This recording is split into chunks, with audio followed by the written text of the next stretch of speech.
এই স্কোর কার্ডটি IPL 2025-এর হায়দ্রাবাদ বনাম গুজরাট টাইটান্স ম্যাচের বিবরণ দিচ্ছে।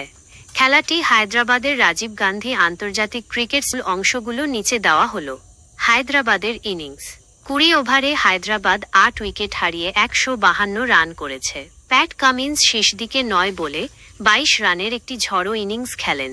মোহাম্মদ সিরাজ গুজরাটের হয়ে 4টি উইকেট নেন। গুজরাট টাইটান্সের ইনিংস রান তাড়া করতে নেমে গুজরাট টাইটান্স প্রথম উইকেট হারায় যখন সাই সুদর্শন মোহাম্মদ শামির বলে ক্যাচ আউট হন। দ্বিতীয় উইকেটের পতন ঘটে যশ বাটলার প্যাট কামিন্সের বলে খাতা খোলার আগেই আউট হন। তৃতীয় উইকেটের পতনে ওয়াশিংটন সুন্দর 49 রানের ইনিংস খেলে শামির দ্বিতীয় শিকারে পরিণত হন। গুজরাটের স্কোর তখন